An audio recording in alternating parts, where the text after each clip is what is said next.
ஒரு பாயாசம் வச்சு கொடுங்க, பெட் காப்பி கொடுங்க. என்னது பாயசமா?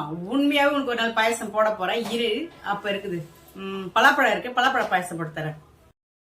இந்திரம்மா கேட்டோடனே 3 பலாப்பழத்தை எடுத்து அதை நல்லா கட் பண்ணிட்டு மிக்சியில பல்ஸ்ல போட்டு அடிச்சு எடுத்துக்கிட்டேங்க. ஒரு வானல்ல முந்திரி நெய்யை ஊற்றி முந்திரி திராட்சை போட்டு நல்லா வறுத்து எடுத்தாச்சு. அதுக்கப்புறம் இன்னும் அதில் கொஞ்சம் நெய்யை சேர்த்து இந்த அடித்து வச்சிருக்கிற பலாப்பழத்தை அதில் கொட்டி நான் வதக்குறேங்க. ஏன்னா இந்திராம்மா கேட்ட உடனே இவங்க செஞ்சு தராங்க, கண்டென்ட் அப்படிலாம் கிடையாது. இந்திராம்மா எப்பவுமே சொல்லுவாங்க, டீச்சர்மா கொஞ்சம் கறி செஞ்சு கூட, டீச்சர்மா கொஞ்சம் மீன் செஞ்சு கூட. ஏன்னா அவங்க 10 வருஷம் நம்ம வீட்டிலேயே இருக்காங்க. ஆதார் கார்டில் அவங்க பேர் சேர்க்கல, குடும்ப அட்டையில் அவ்வளோதானே தவிர்த்து அவங்க நம்ம கூட நல்ல ஒரு உதவியாக இருப்பாங்க.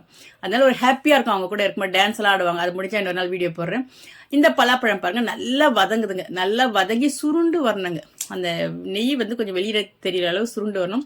அதுக்கப்புறம் பார்த்தீங்கன்னா நாட்டு சக்கரை பார்த்தேன் இல்லை, அதனால சாதாரண வெள்ளத்தையும் அதில் போட்டு அதையும் நல்லா கலர்ன ரெண்டும் சேர்ந்து நல்ல ஒரு ஜாம் பதத்துக்கு வருது பாருங்க. நல்லா அந்த வெல்லம் உருகி அந்த பலாப்பழத்தோட மிக்ஸ் ஆகி ஒரு ஜாம் பதத்துக்கு வருது. அதுக்கப்புறம் பார்த்தீங்கன்னா நல்லா காய்ச்சின பால் ஒரு 1/2 டம்ளர், கொஞ்சம் அதிகமாக தான். ஏன்னா பலாப்பழம் 3 பலாப்பழம் தான் எடுத்திருக்கேன்.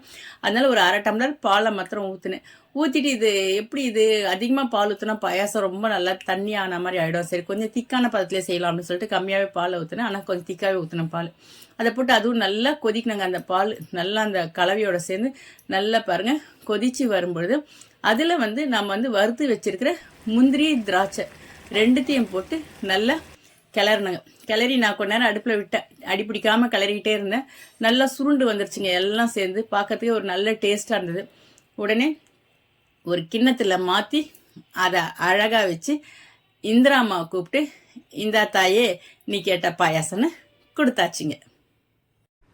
இந்திராமா மாமா பாயாசம் பாயாசம் பண்ணலாம் நினைச்சானா அல்வாவா ஆயிடுச்சு. சூப்பர் டேஸ்ட் ஆகுது. சந்தோஷமா சாப்பிடு பாயாசம். ரைட்.